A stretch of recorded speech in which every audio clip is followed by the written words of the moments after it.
Matin Première.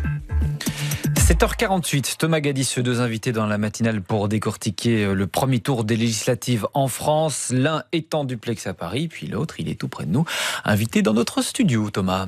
À Paris, Bruno Jeudi, rédacteur en chef politique de Paris Match. Bonjour, monsieur Jeudi. Bonjour. Et à Bruxelles, nous accueillons Pierre-Alexandre Anglade, candidat pour le Benelux de La République En Marche. Bonjour. Monsieur Anglade, des centaines de novices en politique vont débarquer donc à l'Assemblée nationale, des novices comme vous, et pourtant un Français sur deux n'a pas été voté hier. Paradoxal, alors du coup, le sentiment, l'impression que la France veut un renouveau et en même temps, elle n'en a rien à cirer. Écoutez, je crois qu'il y a un résultat hier soir qui a été quand même extrêmement positif pour La République En Marche. Effectivement, l'abstention a été forte, mais en même temps, le mouvement que j'incarne ici au Benelux est arrivé largement en tête. Plus de 30% des voix. Moi, la semaine passée, il y avait le premier tour pour les élections législatives pour les Français de l'étranger. Je suis arrivé en tête avec 52% des voix. Alors effectivement, avec une participation qui était faible. Mais il y a donc un double message. Il y a une volonté de renouvellement, d'aller de l'avant, d'avoir de nouveaux visages, de nouvelles pratiques dans la vie politique. Et puis vous avez aussi effectivement une partie des Français qui ne se retrouvent pas dans la vie politique aujourd'hui telle qu'elle est. Et c'est notre responsabilité, nous les nouveaux qui allons arriver dans cette vie politique, d'aller les écouter, d'aller comprendre pourquoi ça ne fonctionne pas et d'apporter des choses qui fonctionneront mieux. Des précisions pour les auditeurs pour se rendre compte de cette razzia politique. En gros, le mouvement La République En Marche obtiendrait au second tour, selon les estimations, au moins 400 des 577 députés de l'Assemblée nationale. C'est énorme, un score quasi surprenant. Est-ce qu'il y a une peur du vide? Tous ces nouveaux qui vont débarquer, inexpérimentés dans l'Assemblée nationale, est-ce que ça peut être dangereux pour les institutions ou pas? Alors déjà, ne présumons pas de ce que sera le résultat dans une semaine, parce qu'effectivement, il y a des enquêtes d'opinion, il y a des Est-ce sondages. que c'est vraiment un renouveau politique? Oui, c'est un renouveau. Que vont faire tous ces gens comme vous, inexpérimentés dans l'Assemblée? Non, c'est un renouveau, c'est certain. Mais vous savez, moi je crois que le fait de faire de la politique depuis 10, 20 ou 30 ans ne fait pas forcément de vous un bon homme politique, un bon député. Mais quand on est expérimenté, est-ce qu'on va pas simplement suivre le président? C'est pas des adeptes du j'arrive, Macron. je continue. Et donc quand vous arrivez dans la vie publique et dans la vie politique, celles et ceux qui ont été investis par La République En Marche, ce ne sont pas des personnes qui arrivent de nulle part. Ce sont des hommes et des femmes qui ont un parcours associatif, entrepreneurial, militant, qui sont parfois dans le monde de l'éducation, dans le monde culturel. Ce sont des gens qui ont un parcours professionnel bien affirmé, qui ont des compétences extrêmement précises et donc qui vont apporter quelque chose à la vie politique. Après, effectivement, quand vous arrivez à l'Assemblée nationale, il y a une mécanique à prendre, il y a des rouages, il y a un système législatif qu'il faut assimiler, mais je crois que beaucoup d'entre eux seront extrêmement compétents, rapidement, parce que c'est pas non plus sorcier, ça s'apprend, et moi je crois que cette respiration est nécessaire aujourd'hui, c'est ce que les Français ont souhaité avec Emmanuel Macron, et c'est ce qu'ils ont encore réaffirmé hier soir, c'est ce que j'espère ils réaffirmeront dans une semaine. On se tourne vers Bruno Jeudi. Vous décortiquez justement ce phénomène Macron depuis Paris, monsieur Jeudi. Est-ce que vous estimez que ce sont réellement des candidats vierges politiquement qui vont comme ça débarquer à l'Assemblée nationale? Vous croyez en ce renouveau politique? Forcément, il y aura un renouveau politique, compte tenu de l'immense majorité qui se prépare à rejoindre les bancs de l'Assemblée nationale. Grosso modo, c'est 2/3 des futurs membres de cette Assemblée n'auront jamais mis les pieds à l'Assemblée nationale, ce qui est quasi historique. Ça fait 70 ans que c'est pas arrivé, c'est-à-dire à peu près la Libération. Ça vous donne un peu un ordre de grandeur de ce qui se prépare dans notre vieux palais Bourbon. Alors maintenant, le renouveau, évidemment, ça touche d'abord le mouvement En Marche. Et là, pour le coup, il faut quand on regarde dans le détail les profils de ces futurs députés, au fond, il y a un peu de tout. Il y a à la fois des vraies personnalités issues de la société civile, comme le décrivait votre invité, c'est-à-dire grosso modo un gros tiers de personnes qui n'ont jamais vraiment fait de la politique. Après, vous avez quand même beaucoup de gens qui sont issus soit déjà élus locaux, soit ont fait du cabinet, soit ont milité, souvent d'ailleurs dans les rangs plutôt de la gauche. Et puis vous avez un petit nombre qui vient des rangs de la droite. Donc c'est assez mixte quand même quand on voit les profils qui ont été recrutés pour être des candidats de La République En Marche. Ça veut dire aussi que ces nouveaux députés penchent entre guillemets en majorité à gauche, si on vous entend bien. Plutôt, mais en même mais en même temps, pour reprendre le mot souvent utilisé par Emmanuel Macron, il y a une ligne politique qui a quand même été définie, où on voit que même si une partie penche à gauche, c'est une gauche très ouverte, plutôt sociale libérale. Donc ça n'a rien à voir aussi avec la gauche qui traditionnellement était au pouvoir ou installée dans la vie politique française. Bruno, je dis, comment vous décortiquez ce score, une véritable razzia, je le disais, est-ce surprenant, peut-être dangereux? En tout cas, on voit que les institutions ont complètement amplifié cette vague Macron. C'est un vote pour Macron avant tout, en fait. Est-ce qu'on est vers le parti unique? Beaucoup est dit en ce moment sur...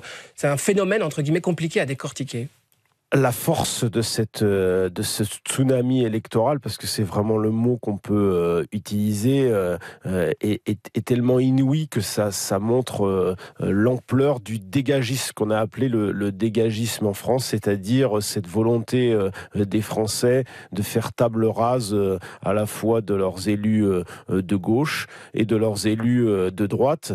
On l'avait vu, on pressentait que pour la gauche ce serait une véritable hécatombe, et on le voit dès le premier tour avec un nombre de personnalités record pour le Parti socialiste qui disparaissent purement et simplement. Il suffit de regarder la longue liste de tous ces leaders socialistes qui disparaissent pour le coup véritablement dans ce qu'on appelle le cimetière des éléphants, avec des personnalités très connues qui disparaissent dès le premier tour.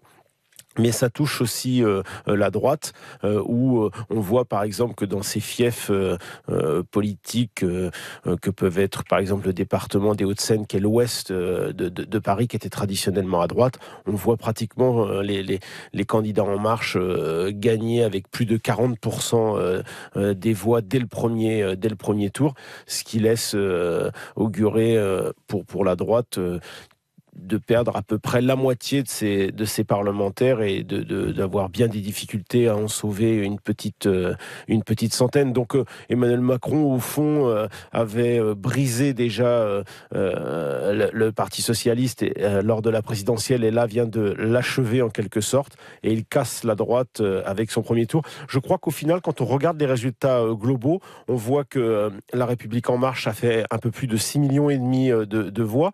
Ce qui en voit n'est pas si spectaculaire que ça. En 2012, le Parti socialiste en avait fait 7 millions. En 2007, lorsque Nicolas Sarkozy avait gagné, la droite en avait recueilli un peu plus de 7 millions. En tout cas, c'est un score qui se transpose en siège, qui du coup est énorme. Voilà, c'est la parole à Monsieur Anglade, juste pour réagir à vos propos. Pierre-Alexandre Anglade d'ailleurs, c'est le dégagisme qui rentre à l'Assemblée nationale? C'est ce que était en train d'expliquer Bruno Jeudi. Nous, on n'est pas dans le dégagisme, c'est-à-dire qu'on n'est pas dans le... Ils ont tous mal fait leur travail, il faut absolument tous les sortir de la vie publique et de la vie politique. On est simplement dans une logique de volonté de renouvellement et surtout de changement des pratiques. Vous avez pendant... C'est quand même un désastre pour les partis traditionnels. Oui, mais vous avez pendant... Mais parce que pendant 10, 15 ou 20 ans, les partis traditionnels ont verrouillé la vie politique de l'intérieur et empêché la société civile et une partie de celles et ceux qui voulaient faire de la politique de s'impliquer et de pouvoir le faire concrètement. Et donc aujourd'hui, vous avez un retour de bâton, si vous voulez, où les hommes et les femmes qui se sont retrouvés dans En Marche ont pu s'impliquer et aujourd'hui prennent toute leur place, d'abord en faisant élire Emmanuel Macron et aujourd'hui en arrivant peut-être dans une semaine à l'Assemblée nationale, parce que je le répète, il y a encore un second tour. L'abstention a été très forte et donc le week-end prochain, il faut se mobiliser si on veut aller jusqu'au bout de cette logique. Bruno, je dis, vous étiez en train d'expliquer le désastre des partis traditionnels. C'est aussi une asphyxie financière. Tous ces partis qui avaient des centaines de députés vont se retrouver avec quelques dizaines au mieux de députés. Ça veut dire une dotation aussi en moins et tout l'appareil de la machine politique qui va être à l'arrêt du coup. Absolument. Il faut savoir qu'en France, notre vie politique et le financement public de notre vie politique dépend des législatives. Grosso modo, pour simplifier, une voix, c'est 1,42 € et un député, c'est 36 000 € qui est alloué au parti. Pour vous donner un ordre d'idée, hier, le Parti socialiste, dans cette seule soirée, avec les éliminés du premier tour, a quasiment perdu presque 10 millions d'euros, c'est-à-dire un tiers de sa subvention qui était versée lors des 5 dernières années, puisque c'est une subvention ensuite qui est allouée pendant 5 ans. Et grosso modo, je peux déjà vous dire que pour le Parti socialiste, c'est quasiment la faillite. Ils vont perdre les 2 tiers de leur subvention publique en termes de financement public. Et pour la droite, c'est la moitié. Donc évidemment, ça va avoir des conséquences très importantes pour ces deux grands partis qui, grosso modo, se partagent le pouvoir depuis les débuts de la Ve République. On voit que c'est une page de l'histoire qui se tourne, une nouvelle page pour Emmanuel Macron. Pierre-Alexandre Anglade, quelle va être sa marge de manœuvre? Quelles réformes il va mettre en place et surtout quelles conséquences pour nous les Belges? On sait que on est fort proche de la France. Est-ce que les réformes que le président français va mettre en place pourraient avoir un impact sur l'Europe et du coup sur la Belgique? Écoutez, la marge de manœuvre, elle sera importante si il y a une majorité à l'Assemblée pour mettre en œuvre son projet. Dans les mois à venir, il y a 3 grands axes qui vont être dessinés par la majorité, par le président de la République. C'est d'abord la réforme du marché du travail, qui était l'axe central de sa campagne. Ensuite, ça pourrait avoir des conséquences chez nous, ça? Non, mais je vous explique les 3 grands axes dans l'immédiat. Ensuite, il y aura une loi de moralisation de la vie publique qui est extrêmement importante parce que c'est le socle de notre démocratie. Et puis, il y aura une volonté aussi d'avancer et de refonder l'Europe. Et c'est là que ça vous intéresse parce que aujourd'hui, le couple franco-allemand est largement déséquilibré avec l'Allemagne qui est largement excédentaire par rapport à la France. Et donc, il y aura une volonté de rééquilibrer ce moteur et de faire avancer l'Europe. Et là, je crois que c'est à ce moment-là que le Benelux et la Belgique pourra prendre toute sa place.